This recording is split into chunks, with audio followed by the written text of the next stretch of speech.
It had been 6 decades since George Wilkins heard the name Frank Doyle. 60 years since the jungles of Vietnam, since foxholes, midnight watches, and whispered promises between soldiers who never thought they'd make it home. George had carried those memories like ghosts, quiet, heavy, and always just behind him. But nothing could have prepared him for the knock on his front door that morning, or the man standing on the porch holding a battered duffel bag and a faded photo from 1968. George, the stranger asked. George's hand trembled on the doorknob, and the only word he could whisper was, "Frank." It had been a lifetime. George, now 83, had spent most of his days in quiet, routine coffee, at 7 crossword puzzles by 8, and long walks through his modest North Carolina neighborhood with his cane tapping softly on the pavement. His wife, Marlene, had passed a decade earlier. His children were grown, scattered across 3 states. His neighbors knew him as Mr. Wilkins, the quiet old man with kind eyes and a war medal on his mantle. But no one knew the whole story. Not until Frank Doyle came back into his life. Frank looked older, of course. His once jet black hair was now silver and sparse. His eyes were sunken, but sharp, still holding that glint of mischief George remembered from their foxhole nights. But it wasn't just Frank who stood there. Next to him, gripping his hand tightly, was a boy maybe 11 or 12 years old, skinny, nervous, holding a toy plane. "This is Tyler," Frank said. "My grandson." George blinked, overwhelmed. He stepped aside and motioned them in. Inside, the air felt heavier. Frank looked around at the photos lining the walls.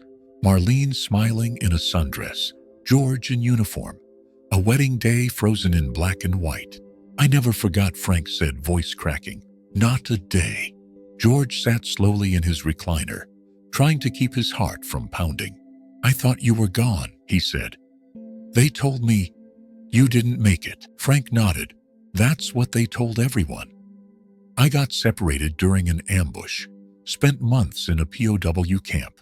No ID, no way to tell anyone. When I got out, I just disappeared." George stared at him, 1,000 questions swirling in his mind, but all he could say was, "Why now?" Frank looked down at Tyler. "My daughter passed last year. Car accident. Tyler's all I have left. And I remembered the promise we made in that trench." George's breath caught. "If something happens to me," Frank had said back then, "you take care of my family. And if something happens to you, I'll do the same." 60 years ago, it was just words between scared young men. Now, it was real. Tyler looked up, eyes wide. "You were in the war too?" he asked George. George nodded slowly. "I was." "Did you fly helicopters?" the boy asked, holding up his toy. George smiled faintly. "No. I was on the ground, but I watched them save our lives more than once." Tyler sat beside him, already at ease. Frank stepped into the kitchen to get water, leaving George staring at the boy. It hit him like a wave. This wasn't just a reunion. This was a beginning. That evening, George found himself sitting across from Frank at his small kitchen table, 2 mugs of black coffee steaming between them. Tyler had fallen asleep on the couch, a blanket pulled over his shoulders and the toy plane tucked under his arm. Outside, crickets chirped and the moon hung low. But inside, the room felt full of memory, of tension, of things left unsaid. George broke the silence first. "You kept the photo," he said, nodding to the faded image Frank had shown him earlier. It was a snapshot.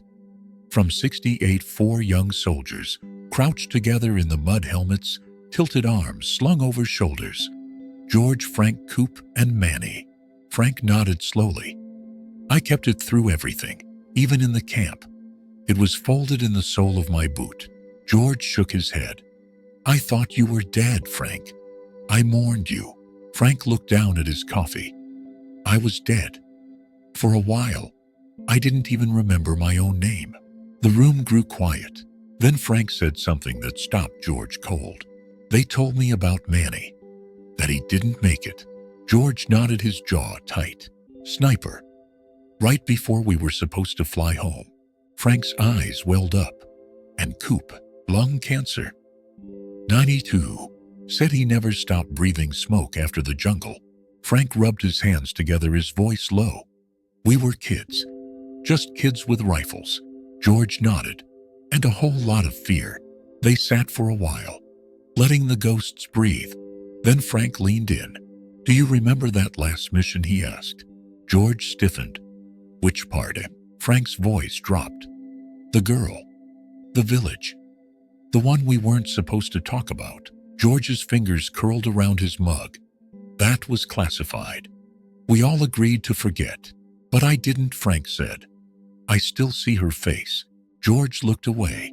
A long silence. Then softly Frank added, I think that's why I never came back. Not just because I couldn't. Because I was ashamed. George's voice cracked. We all carry something. In the living room? Tyler stirred. George turned his head, watching the boy stretch and sit up, blinking sleepily. Frank smiled faintly. He's what brought me back. George raised an eyebrow. I didn't just come to say hello, Frank said. I came because I'm getting older. And Tyler needs someone when I'm gone. George's heart clenched. What are you saying? Frank hesitated. I've got something. Doctors don't think it's curable. I've got maybe a year. The room went silent.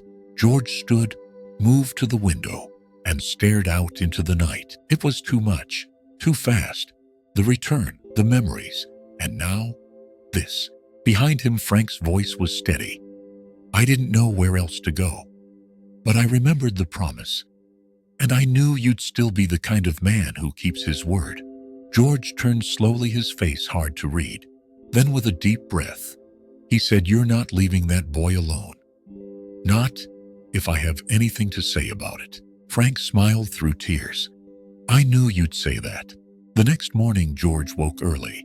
For the first time in years, he wasn't alone. The soft sound of cartoons drifted from the living room. He shuffled out, robe tied, and saw Tyler sitting cross-legged on the floor, watching an old superhero show with rapt attention. Frank was still asleep on the recliner, snoring softly. George smiled. It was strange how quickly the quiet of his house had filled with life again. Over breakfast, Tyler asked a question that caught George off guard. Did you ever win a medal in the war? George glanced at Frank, then back at Tyler. I did. A few. Can I see them? George hesitated. It had been years since he opened that drawer. But something in the boy's eyes, curiosity mixed with admiration, made him nod. He led Tyler to his study, opened a weathered wooden box, and pulled out a small display case. Purple Heart, Bronze Star, Combat Infantry Badge. Tyler stared at them like they were treasure. You were brave, he whispered. George shook his head. No, son. I was scared. Bravery is just doing what needs to be done anyway. That afternoon, George got a call. The annual 3rd Battalion reunion was happening that weekend in Charlotte, just a couple of hours away. He hadn't attended in nearly a decade. Too many old faces, too many memories. But this year something told him it was time. I think we should go, he told Frank. Frank blinked. You serious? Yeah. I think we owe it to the ones who didn't make it. Frank exhaled deeply. Then let's go.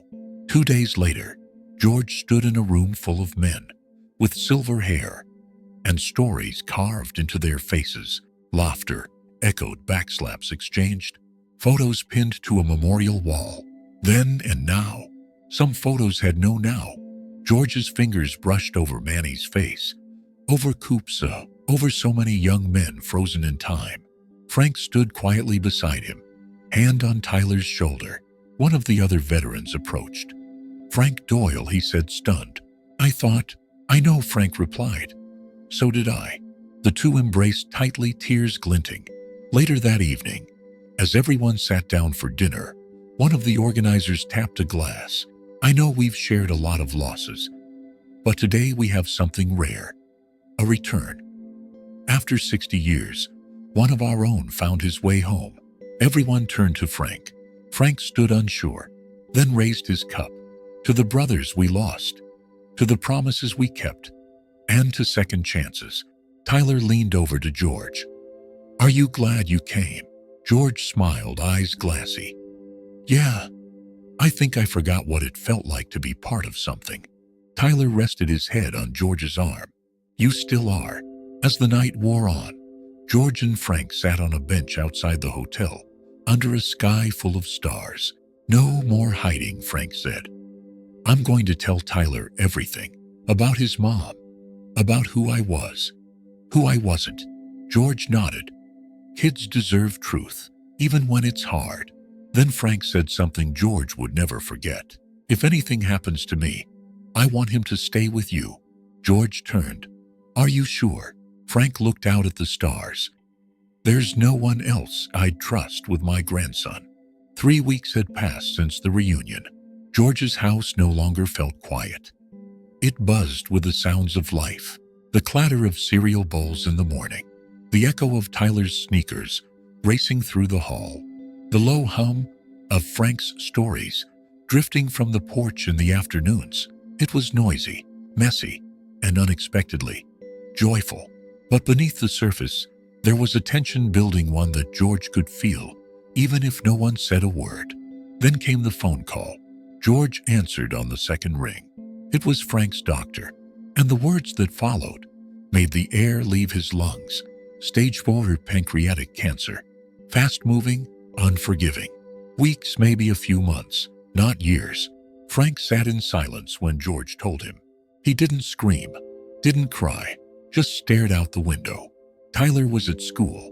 The two men sat alone in the living room, the silence growing thicker by the second. I knew something was wrong, Frank finally said. Didn't want it to be real. George leaned forward. We still have time. We'll make the most of it. Frank shook his head. I need to do more than just use the time. I need to prepare. For him. That afternoon, Frank began sorting his belongings into piles.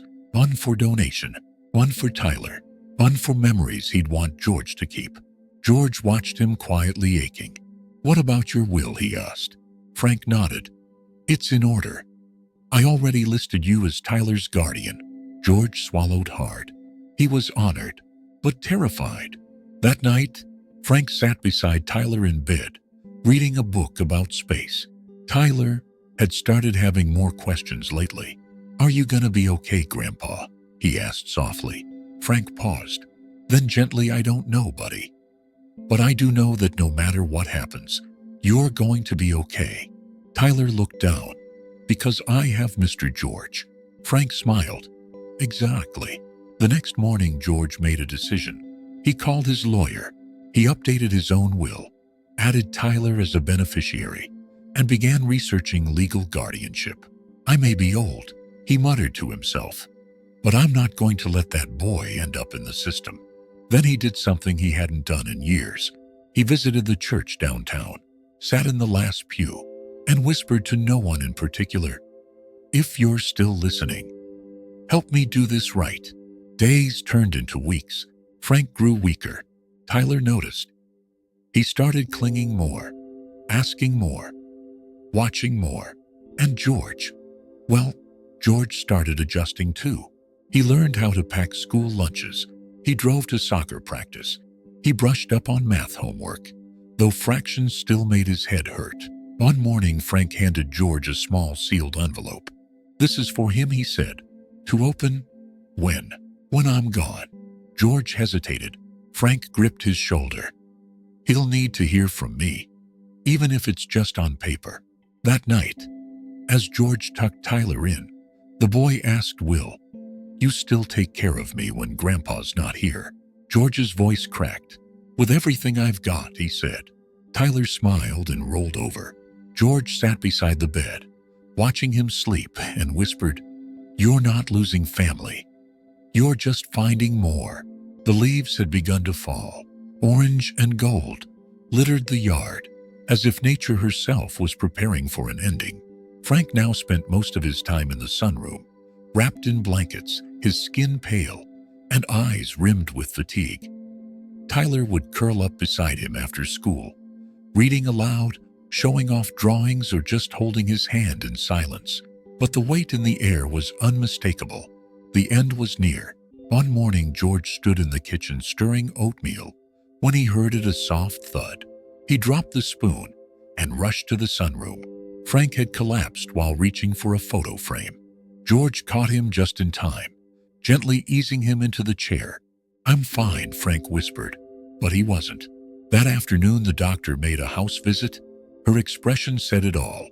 A few days, maybe less. George walked her out, his heart in pieces. When he returned inside, Frank was looking through a shoebox of memories.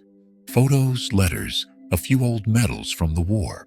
"This one," Frank said, holding up a torn picture of him and George in their uniforms, "is the only thing that kept me going when I thought I'd never get home."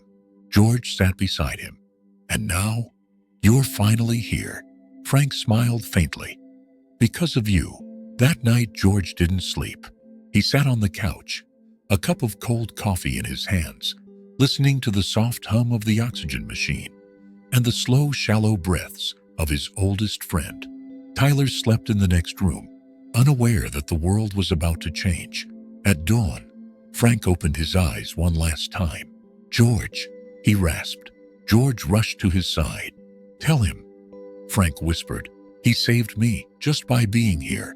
Then he was gone. The silence that followed was so loud, it hurt. George sat there for a long time, holding Frank's hand, before finally placing the photo back on the windowsill. Then he stood, wiped his eyes, and went to wake Tyler. "Hi, buddy," he said gently, kneeling beside the bed. Tyler blinked. "Is Grandpa okay?" George's voice broke. "He's resting now. He won't wake up." Tyler stared, confusion morphing into sorrow. He didn't cry, not at first. He just said, "Can I see him?" George nodded. Together they stood beside Frank, the boy's small hand resting on the edge of the blanket. Later, George gave Tyler the envelope, the one Frank had written for this very moment. Tyler opened it slowly. Inside was a single page in his grandfather's handwriting. "Dear Tyler, if you're reading this, I'm already gone. But don't be afraid. You've got a lion's heart, kid. Brave and strong. I've seen it in your eyes. I wish I had more time with you. But I'm so glad we had the time we did. George is family now, just like I was to him once. He'll watch over you because that's what brothers do. Make me proud. Love like your mom did. Laugh like we used to. And when you miss me, look up. I'll be the loud star blinking at you. All my love, Grandpa Frank." Tyler clutched the letter to his chest. Then he finally cried. George held him close, tears falling down his own face. That day, a boy lost his grandfather. But he didn't lose love, because love had already made its way into another heart. And it wasn't going anywhere. The funeral was small, just a handful of veterans, a quiet minister, and George and Tyler side by side in the front row. Frank's casket was draped in an American flag. His old photo, the one from Vietnam, rested beside it. Tyler held tight to George's hand, the whole time his other hand clutching the letter Frank had left him. There were no long speeches, only memories. And when it was George's turn to speak, he stepped to the front, slowly looked out at the gathered few, then said, "Frank Doyle was my brother, long before we shared a battlefield, and long after. He fought his wars, and he found his way home. And now, he rests as he lived, brave, loyal, and full of love." The days after the funeral were hard. Tyler became quieter. George gave him space, but stayed close. He cooked the boys' favorite meals. He read with him at bedtime. He kept the routines that had become their lifeline. But the sparkle in Tyler's eyes dimmed, until one evening, weeks later, George walked past the boy's room and saw him sitting by the window, notebook open. "What you working on?" George asked softly. Tyler looked up. "A letter. For the star." George raised an eyebrow. "The blinking one?" Tyler nodded. "That's Grandpa. I tell him what I did each day." George felt his throat tighten. "Can I see?" Tyler hesitated, then handed over the notebook. On the page, written in pencil, with uneven lines, was, "Dear Grandpa, today, I helped Mr. George fix the bird feeder. We saw a red bird. I think you would have liked it. I miss you. I hope you're not lonely up there." George knelt down and put a hand on Tyler's shoulder. "He's not lonely," he said. "He's just waiting for your next letter." That weekend, George and Tyler built something together, a wooden box painted blue with white stars all over it. They called it the Sky Mailbox. Each night, Tyler would place his letter inside, and George would mail it to the stars by quietly reading it under the porch light. Sometimes Tyler would watch from the window thinking he was asleep, but he always smiled when he saw George whispering to the sky. School started again. George met with the teachers, got Tyler enrolled, packed lunches, signed field trip forms. He was a parent now, in the truest sense, and though it scared him some days, he found strength in the smallest of moments, like the way Tyler would look for him snowy in the crowd after school, or how he began calling George Pop one afternoon, without thinking, and it never stopped. One day, Tyler came home with a drawing. It showed 3 figures: a boy, a man in a cap with a cane, and a star in the sky. Above them, in bubble letters, it read, "My family." George put it on the fridge, and that night, he cried for the first time since Frank's passing, not out of sorrow, but gratitude. He realized something then. Frank hadn't just left him with a promise. He'd given him purpose, and through that boy, George had found something he didn't know he'd lost: the will to live, not in memory, but in legacy. It happened on a Thursday. George had just settled into his armchair with the paper when the call came from the school. Tyler had been in a fight. George's heart sank. He drove to the school in silence, hands tight on the wheel, thoughts racing. And was Tyler angry, struggling? Had George missed something? In the principal's office, Tyler sat quietly, his shirt a little dirty, knuckles red. A woman sat across from him, Mrs. Benton, the mother of the other boy involved. Her voice was sharp and condescending. "Your grandson started it," she said to George. "Punched my son right in the face." George looked at Tyler. "Is that true?" Tyler stared at the floor. "He said something about Grandpa Frank." George knelt beside him. "What did he say?" Tyler hesitated, then whispered, "He said Grandpa was a loser who ran away from the war, that he died 'cause he was too weak." George's blood went cold. The principal cleared her throat. "Mr. Wilkins, we understand emotions are involved, but violence isn't tolerated." George stood up slowly, cane in one hand, gaze firm. "Tyler made a mistake, and he'll accept the consequences. But I won't sit here while someone insults the man who saved lives in Vietnam, came back from a POW camp, and spent his final months loving this boy the best he could." Mrs. Benton scoffed. George stepped closer. "I was there, with Frank Doyle. I know what kind of man he was. And if your son had an ounce of that courage, maybe we wouldn't be here today." The room fell silent. Tyler's punishment was a day of in-school suspension. George didn't argue, but on the ride home, he made one thing clear. "I don't want you fighting," he said, "but I will never be ashamed of you for standing up for the people you love." Tyler's eyes welled up. "I just got so mad." George smiled softly. "That's how I knew you were Frank's grandson." That night, they built a new shelf together. It was for Frank's photo and medals. Above it, they hung Tyler's drawing, "My Family." "We'll keep this here," George said, "so no one forgets." The next week, something unexpected happened. Tyler was asked to share about his grandfather during Veterans Day. At school, he stood in front of the class, voice clear. "My grandpa wasn't a hero 'cause he won battles. He was a hero 'cause he came home and helped people. And when he died, he left me with someone who makes me feel safe. That's my other grandpa, Pop." George, sitting in the back row, had tears in his eyes. After the presentation, Tyler handed George a small piece of paper. It was a school project, "Who's Your Hero?" Tyler had written, My hero is Pop. He never went back to war, but he fights for me every day. George folded it gently and tucked it into his coat pocket. Later that night, he added it to the sky mailbox. Frank, he whispered under the stars.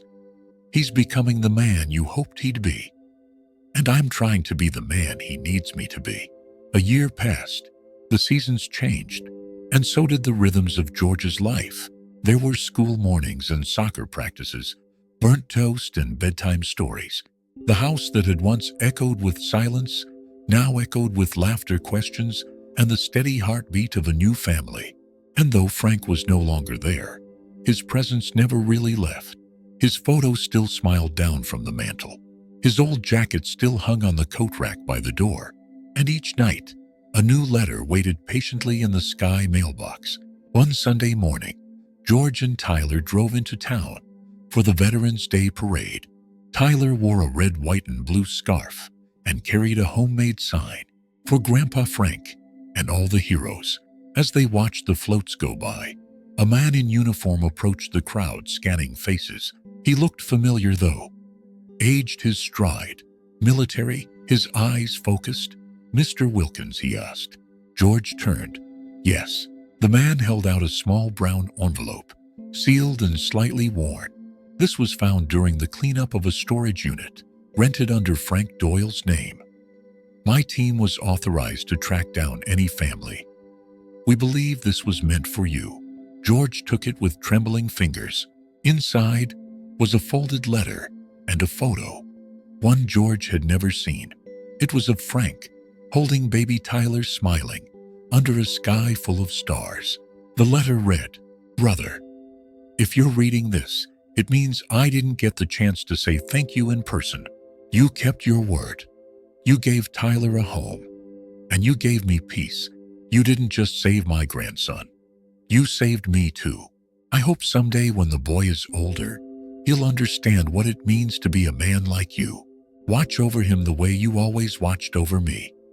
And when you feel lost, just look to the blinking star. I'll be there.